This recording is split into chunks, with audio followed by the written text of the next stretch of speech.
diarios tenido en nuestro país, yo creo que todos los debemos recordar, jóvenes también, el acceso no a saldos de tarjetas de crédito, el acceso no a dólares en efectivo para poder viajar, para poder estudiar, cosa que se transformó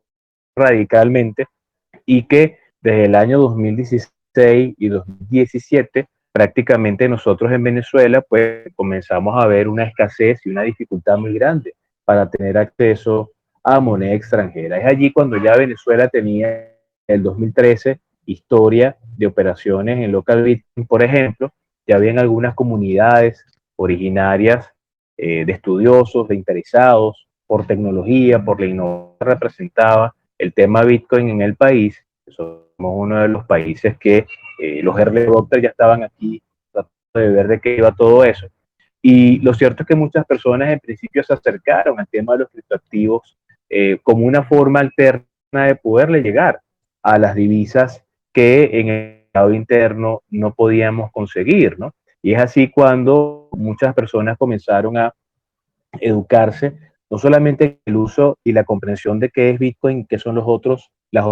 criptomonedas, las altcoins, ¿no? Sino las plataformas P2P y las casas de intercambio que conectaban con los bancos en el exterior y le permiten a algunos venezolanos, bien sea por compra directa, bien sea por minería, bien sea por recibirlo como una forma de pago, hacerse de cripto y poderlo transformar a otra cosa, ¿no?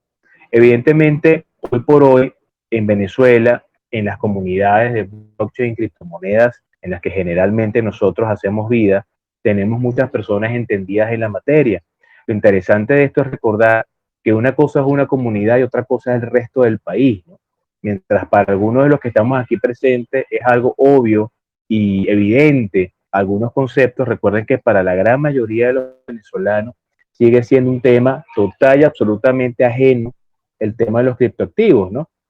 Y su vinculación con el tipo de cambio, su vinculación con la moneda fiat, su uso como un medio alternativo de pago, su uso inclusive con el paso del tiempo como una forma de cobertura financiera, como un vehículo de inversión, como una forma de garantía inclusive para tener acceso a otras criptomonedas o inclusive préstamos bajo una lógica bancaria y parafinanciera, en el entendido que hoy por hoy tenemos empresas privadas y también tenemos empresas, startups, que ni siquiera se han registrado como empresas, que ya están prestando cualquier cantidad de servicios financieros, descentralizados o no, pero que no son bancos y que no están supervisados, ¿no?, por ningún ente de control en los países de origen o en el caso nuestro, en la propia Venezuela, ¿no? Y lo importante que está detrás de esto es entender que todo eso está configurando este entorno multimoneda bastante complejo que estamos teniendo, donde muchas personas de manera muy habilidosa saben moverse y sacarle mayor provecho a cada herramienta del tan disponible, no solamente para hacer cambios, sino para hacer pagos o para hacerse cobertura o protegerse de la hiperinflación rampante que sigue estando en el país, ¿no? Entonces, por dolarización generalmente lo que siempre se entiende es el proceso a través del cual el gobierno de un país, a través de su ente rector de la política monetaria, su banco central, asume la moneda dólar estadounidense, porque recuerden que hay diferentes tipos de dólares, no solamente el dólar estadounidense que está en el mercado, asume la moneda dólar estadounidense o crea su propia versión de un dólar estadounidense con paridad 1 a 1, que esa es otra forma de dolarizar, y asume que esa es su moneda, curso legal a partir de ese momento, tomando en consideración todos los cambios legales que hay que hacer a nivel de la Constitución hacia abajo en las leyes, para que esto pueda tener sentido. Recuerden que un proceso de dolarización no necesariamente de forma expresa requiere la autorización de la Casa de la Moneda de la Reserva Federal, del caso ecuatoriano. Un país soberano puede asumir decisión, y lo importante que está detrás de esta toma de decisión es que si bien en el corto y mediano plazo puedes estar erradicando cualquier cantidad de problemas de diferenciales de precios, de especulación, de tipos de cambio que venían de la mano de una proceso oficiado, pero estás perdiendo también la posibilidad de gestionar tu propia política monetaria porque estás asumiendo la moneda de otro país, ¿no? Cuando se habla de criptomonetización, que es una suerte de acrónimo y un anglicismo llevado al español un poco extraño él, pero lo cierto es que se quiere tratar de decir o informar que lo que está pasando es que se está monetizando, ¿verdad? Un criptoactivo y se está utilizando no solamente como forma de pago, sino como reserva de valor e inclusive como un elemento de cobertura. El tema es el respaldo que está detrás de cada una de estas formas digitales de dinero, recordando lo que les decía al comienzo, en principio el dinero es una mercancía física o no, que por común acuerdo entre las partes a nivel social coincidimos en que ese es el elemento de intercambio. Y lo importante es que detrás de la aceptación de un dato digital o un elemento físico como un medio de intercambio, tiene que existir la confianza y la credibilidad por parte de que eso es aceptado por un tercero en un mercado, a un precio de mercado, un tipo de cambio que le permite cubrir necesidades. Y es aquí donde pareciera que a muchas personas se les olvida que la economía es una ciencia en principio social, ¿sí? Y que tiene como objeto de estudio al individuo, lo tiene como centro. Entonces, todo lo que se hace en economía a nivel de relacionamiento económico, social y productivo tiene que ver con la decisión del ser humano, la psicología del consumidor, el comportamiento microeconómico del consumidor, y eso no lo podemos dejar de lado. Entonces, cuando hablamos de criptomonetización, estamos hablando de un grupo de personas que, de común acuerdo, han asumido que datos digitales creados de una manera especial y con altos niveles de seguridad, están utilizando este medio digital alternativo que a su vez tiene un tipo de cambio en moneda dura en el mercado OTC como un elemento referencial de pago y real de pago en los mercados internos. ¿Cuál es el problema que está detrás de esto? Que no necesariamente es dinero de ley, no necesariamente todo el mundo lo entiende o todo el mundo lo acepta, si son criptomonedas cuyo precio de mercado más no valor, porque recuerden que precio y valor son cosas distintas. Una cosa es el precio al cual en moneda extranjera aparece denominado un criptoactivo y otra cosa es el valor, que es un elemento muy subjetivo, que es la capacidad que tiene algo para cubrir una necesidad. Desde ese punto de vista, para un grupo de personas será más valioso un Bitcoin que para otras. Y eso tiene que ver con la capacidad que tiene ese Bitcoin de poderle cubrir necesidades financieras, económicas y personales. Entonces, lo que estamos viendo es que en el mercado lo que está ocurriendo es que muchas personas están entonces asumiendo de manera activa el uso de criptoactivos, monedas de curso legal y divisas de otros países en una concirculación no buscada, pero muy real, de un mercado venezolano que está en franco proceso de deterioro por los altos niveles de hiperinflación, la pérdida de valor intrínseco del bolívar y que en definitiva se está enfrentando, como les decía hace unos minutos atrás, muy prontamente a un proceso de reconversión del cual ya nosotros sabemos por dos procesos anteriores que no es la solución a ningún problema. La solución es cripto, por la calle del medio, no necesariamente tampoco. Eso lo conversaba hace unos minutos en un espacio que estaba grabando y desarrollando para lo que va a salir el día de mañana. Hay que entender mucho política monetaria y entender mucho política económica. El hecho de que un país asuma en principio la moneda de otro país no corrige, en el caso de la dolarización, los problemas estructurales de fondo que están vinculados a ausencia de producción, corrupción y una cantidad de elementos que destruyen el aparato productivo que después de Bretton Woods, de 45 hasta el año 71, donde se separa Nixon realmente del patrón oro, todos los países del mundo quedaron conectados directamente con su capacidad productiva para darle respaldo a la moneda de los países. Esto permitió que muchas naciones como las nuestras, América Latina y el Caribe, comenzaran a generar déficit fiscal a gran velocidad, emitiendo más moneda que capacidad productiva que lo respaldara, creando la distorsión monetaria que conocemos como inflación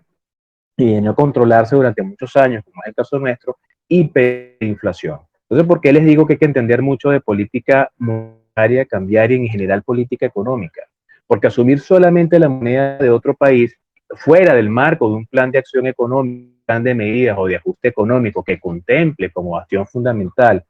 recuperación del aparato productivo, no va a tener sentido como hasta ahora hemos visto en las últimas dos reconversiones que ha tenido Venezuela. La reconversión del año 2008, que fue la primera,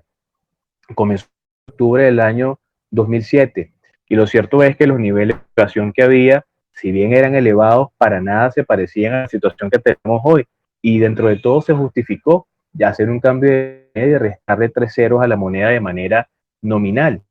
cosa que en definitiva, al pasar un primer semestre del año siguiente, nos dimos cuenta que la inflación siguió su curso y que en definitiva no corrigió ningún problema de fondo estructural. Más bien tuvimos una nueva emisión de billetes y 10 años después, y con una mala gestión económica bastante compleja, que para nada es discutible, porque los números te dicen a nivel de la evidencia todo lo que ha pasado, los últimos 7 años sobre todo, y que no necesariamente tienen que ver con el tema de los bloqueos desde los FAC. Los bloqueos de los FAC han agudizado un problema que ya está presente, y eso hay que reconocerlo. El 20 de agosto de 2018 llega la segunda reconversión monetaria, restándole ahora 5 ceros a esa moneda, sumando entonces ahora 8 menos, y que en definitiva, luego del 20 de agosto de 2018 al 31 de mayo de 2021, están a las puertas de una tercera reconversión, donde en definitiva se está, no sabemos cuál es la cantidad de cero, nominalmente a la moneda, en términos generales, esta situación, y lo probable es que siga ocurriendo lo mismo, porque ni en la primera reconversión, ni en la segunda, ni en la que posiblemente vengan algunas semanas o días, se está asumiendo un plan de ajuste económico que sincerice las realidades de una política económica en ausencia de coordinación. Eso por un lado a nivel de la dolarización. Asumir la criptomoneda, cualquiera que ésta sea, como la panacea o como solución central de la solución inflacionaria, si no hacemos el análisis desde la teoría monetaria, cambiaria y la política económica en general, nos vamos a dar cuenta, bueno, que no, tampoco tiene sentido. ¿Por qué? Hablar solamente de que asumiendo Bitcoin se solventa todos los problemas de los países es un poco irreal. ¿Y por qué? Si bien de alguna forma el Bitcoin tiene una cantidad finita en emisión de unidades, divisible no entre 100 céntimos, sino entre 100 millonésimos, y tenemos quintillones de satoshis para todo el mundo, bueno, eso está muy bien, y de alguna manera recuerdo un poco el patrón oro, y de ahí la necesidad siempre de leerse ese libro maravilloso de Saifedean Ammous, El patrón Bitcoin. Pero si no se hace política económica detrás de la asunción de cualquier moneda alternativa que se vaya a crear, el resultado que se va a obtener, sea Bitcoin, sea un stablecoin, sea el petro, sea lo que sea que se invente el gobierno de ese país en manos de ese banco central, va a ser el mismo que ha pasado en Venezuela desde 2008 hasta la fecha. Es decir, la panacea no es tener tecnología que asuma datos digitales como forma de dinero. Todos esos elementos son muy importantes y son innovación, pero se tienen que articular con política económica consona que permita corregir los problemas estructurales de fondo otra vez. Esto es, y aquí es muy importante el concepto de la criptoeconomía, que es una disciplina que se viene levantando poco a poco desde el año 2018 y de la que no necesariamente tenemos teorías formales creadas, sino que es el estudio hasta ahora de cómo las ciencias de la computación, a partir de la creación de datos digitales que se usan como dinero por parte de particulares en el mundo entero, conecta con la política económica de los países a nivel de sus políticas monetarias, cambiaria, fiscal y comercial, y cómo de alguna manera puede tener un efecto positivo o no sobre la gestión económica general de un país entero. Eso en los actuales momentos está en pleno desarrollo, se está estudiando, se está entendiendo. Sin embargo, los bancos centrales del mundo están asumiendo una política muy interesante sobre la posibilidad de emitir su propio dinero digital utilizando los protocolos, bien sea de las cadenas de bloque u otra tecnología que les permita centralizar,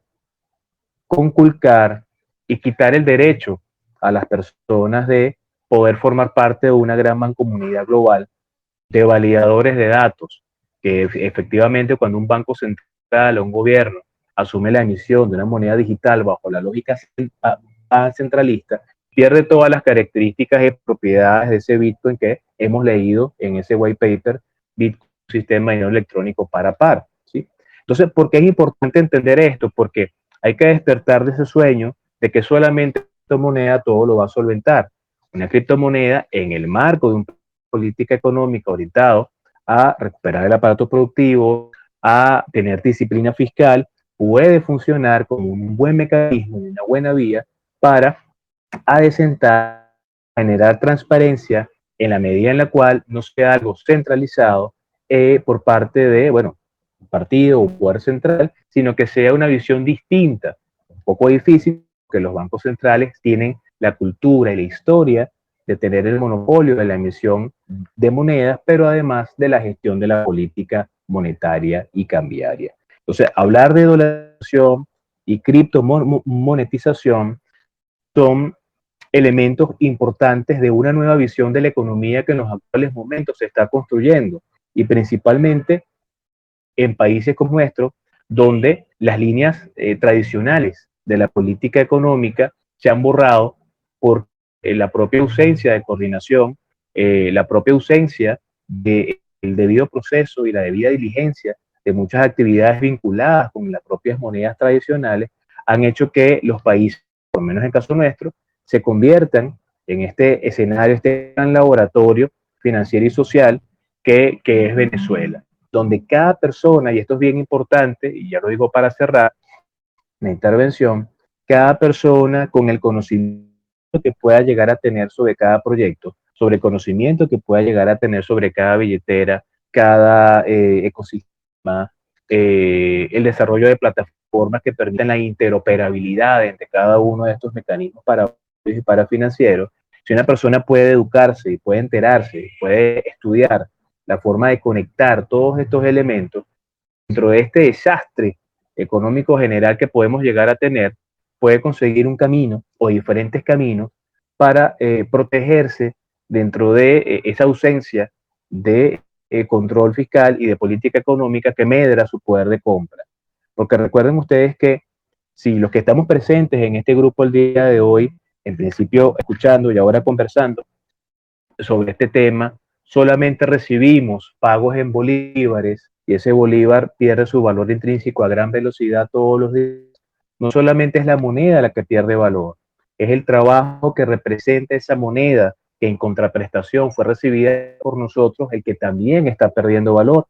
Y microeconómicamente hablando, desde el punto de vista racional, cada uno de nosotros deberíamos estar buscando una forma de proteger el trabajo que representa ese esfuerzo en esa moneda. Y es la razón por la cual, a nivel de comportamiento consumidor en términos económicos, nosotros buscamos hacernos de las monedas que no dependan de la política económica de nuestro país, vale decir las divisas, o vale decir criptomonedas que dependan más de un mercado que yo puedo analizar, que yo puedo estudiar y puedo aprender a entender a través de análisis técnico, análisis fundamental, si hago trading, por ejemplo, o puedo sumarme al ecosistema, bien sea como minero, o puedo ser un usuario, o puedo ser una persona que recibo directamente pagos en criptomonedas, bien sean estables o no, tokens fungibles o no. Lo importante de esto es que tenemos oportunidades que no existían. Cuando a mí la gente me dice, pero es que, ¿por qué las personas ahorita con ese precio de Bitcoin para lo abajo siguen comprando? Porque cuando el precio baja es bueno comprar en la medida que estés apalancado financieramente. Sin embargo, este precio que hoy baja, la gran tendencia histórica es que va a subir, y va a subir porque hay toda una economía global que está despertando una nueva realidad. Ahora, la única tendencia que tiene nuestra moneda en Venezuela es a perder valor. Y entre perder valor y fluctuar en precio, y la posibilidad que tenga algo de crear más valor desde el punto de vista del poder de cambio, una persona racional preferiría irse por la vía de las probabilidades y empezarse a estudiar un mercado para saber en qué momento entrar, en qué momento salir, a solamente recibir en contraprestación por su trabajo algo que representa solamente pérdida de valor constante. Así que bueno, la dolarización y la criptomonetización son procesos que están en paralelo ocurriendo en Venezuela y como siempre depende de la agregación de valor, de lo que nosotros conozcamos y estudiemos, la factibilidad de que podamos sacarle el mejor provecho para mantener los equilibrios en casa e incluso en la empresa, si la empresa está utilizando estas herramientas.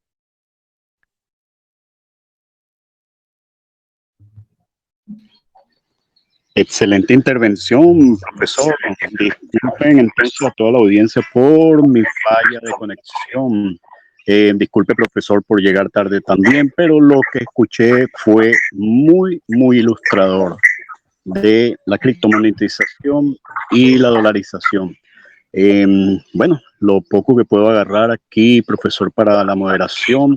sería leerle unas preguntas así como final, pues, para su intervención. Dice por aquí Gerson, ¿la dolarización es solo de dólares o también es otra moneda de un país? Pregunta. Bueno, fíjate, rápidamente lo dijimos en la conversa, en la exposición, dolarizar a nivel genérico se asume como asumir la moneda dólar estadounidense, sin embargo puede ser la creación de una moneda paridad uno o puede ser la asunción de una moneda distinta, creación a nivel regional de una moneda diferente. Fíjate que el 318 constitucional te dice que la moneda de curso legal es el bolívar, pero que en el caso de crearse una moneda de uso regional, Venezuela pudiera asumir esa moneda también a nivel de circulación como una forma de pago contra el territorio nacional. Entonces, dolarizar, en principio tendríamos que entenderlo como una postura que asume un banco central de asumir una moneda distinta a la que tenemos. Puede ser otra. Ok, tenemos por aquí otra pregunta. ¿Qué efecto tiene la existencia de tantas criptomonedas en la dolarización? Mira, ahí según CoinMarketCap, hacia arriba hay más de 9.600 criptomonedas. Sabemos que no todas son útiles. Muchas son proyectos que se colocan allí ya, otros son proyectos que están en algún momento de auge, están allí, se listaron, quedaron, y sus desarrolladores quizás ni están desarrollando o ni siquiera están pendientes de ese proyecto, ¿no? Lo cierto es que, otra vez, hay que apelar a la usabilidad, a la creación de valor de cada proyecto para la escogencia de la misma. De tener tal cantidad de opciones nos obliga a nosotros a estudiar la mayor cantidad de proyectos que podamos y saber qué tan serios son y saber de qué manera los podemos conectar a nuestro día a día, ¿no? De hecho, fíjense ustedes, antes de la creación,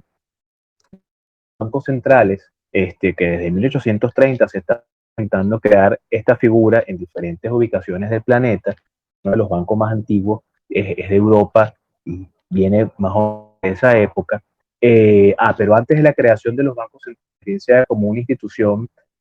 autónoma, pública, ¿sí? Se emitía por parte de las principales empresas que llevaban la actividad económica de un país. Por ejemplo, en el caso de Estados Unidos, esas acereras, madereras, constructoras, petroleras o estados llegaban a emitir su propio dinero y pagaban a sus trabajadores con su moneda de curso legal y era aceptada regionalmente y en su propio estado donde la empresa tenía poder económico. Lo interesante de esto era que existían cientos, por no decirte miles, de monedas que circulaban al mismo tiempo, sin embargo la paridad no era 1 a 1, porque en te movías mucho de un estado hacia el otro y querías pagar con la moneda del lugar de origen, te decían, te lo acepto por la mitad o te lo acepto por el 25%, porque bueno, para mí tiene un costo adicional tener que ir a cambiar al estado donde... Y lo interesante que está detrás de eso es que por lo menos el venezolano, antes de la creación del Banco Central de Venezuela, habían 5 grandes bancos que emitían moneda respaldada en oro, si tenían una paridad 1 a 1 y no había ningún tipo de inconveniente que tú intercambiaras 5 bolívares del Banco Venezuela con Banco Mercantícola o con Banco Caracas o Banco Maracaibo, por ejemplo. En definitiva, existían diferentes bancos emitiendo moneda. Entonces, no es tanto el problema de qué cantidades de monedas hay o cripto hay,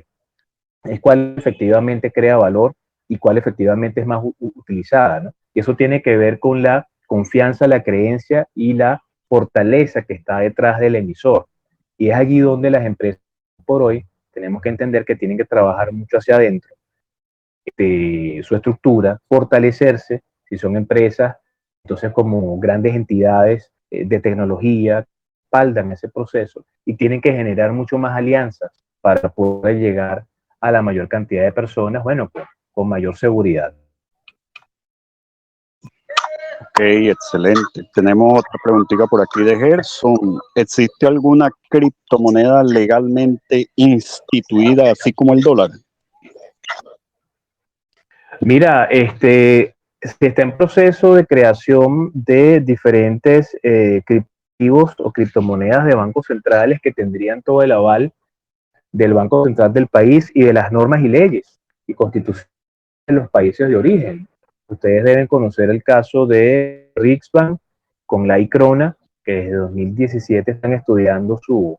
proceso de creación para no estar apurados en poder sacar al mercado. De hecho, el Banco Central de las Bahamas, de octubre del año pasado, ya tiene su prueba piloto del SAN dólar, que no necesariamente es una criptomoneda, porque Bobby Chen, que es el desarrollador y el consultor tecnológico del Banco de las Bahamas, en un evento decía que no necesariamente están utilizando cadena de bloques para la emisión del SAN dólar, ¿no? Sino son datos digitales que, apalancados en tecnología y con el aval del Banco Central de las Bahamas, se están utilizando a través de billeteras digitales, códigos QR, tarjetas RFID, NFC, dentro del mercado interno en principio, para ver de qué manera el consumidor puede asumir utilizar monedas o medios de pago digitales, ¿no? ¿Qué es lo interesante que está ocurriendo en las Bahamas? Bueno, sí, que todo el respaldo del Banco Central del país, pero son proyectos institucionales. Hasta ahora no hemos visto que una moneda creada por particulares sea asumida por el gobierno de un país o por el Banco Central de un país, se soporte aún más y se mejore la tecnología a nivel de seguridad y se convierte entonces en la moneda digital de curso legal. Hasta ahora eso no ha pasado, pero sí muchos bancos están desarrollando sus propios proyectos, igual el caso del euro digital y el dólar digital. Sí, en efecto, eso lo estamos viendo como moneda centralizada de cada gobierno. Profesor, por aquí le dice Rafael Jaime, saludos profesor, gracias por su participación. Tengo dos preguntas. La primera, ¿considera que una hipotética dolarización en Venezuela disminuiría el uso de criptomonedas al sufrir de inflación? Es decir, mientras más se use el dólar, menos usaremos criptos. Mira, esa pregunta es bien importante, ¿no? Y fíjate tú que una de las que yo he tenido desde Olmos Group Venezuela, tratando de contactar, y de hecho contactando efectivamente a representantes de las principales plataformas P2P que hacen vida en el país, incluyendo Binance y otras tantas, es tener acceso a la data que ellos manejan de Venezuela para saber el comportamiento del mercado, ¿no? La respuesta generalmente siempre ha sido la misma, ¿no? Que no. Sin embargo, cuando echamos los datos libres que están disponibles de local Bitcoin, con el paso del tiempo comenzamos a ver una merma, ¿no? En volumen, generalmente en volumen, en cantidad. Esta merma tiene que ver con varias razones. Una de las razones es un mayor uso de divisas de forma más libre en el mercado interno, sean físicas, sean digitales, sea vía CEL, cosa que no pasaba hace unos años en Venezuela. Recuerden que en Venezuela se criminalizó inclusive el tema del dólar. El Banco Central en algún momento dejó de mostrar el tipo de cambio con respecto al dólar. Se comenzaron a utilizar monedas distintas, la lira turca, el rublo ruso, para tratar de explicar el tipo de cambio. Y bueno, pues recuerden ustedes la guerra que se tenía en los medios de comunicación de no informar por ningún lado el tipo de cambio paralelo.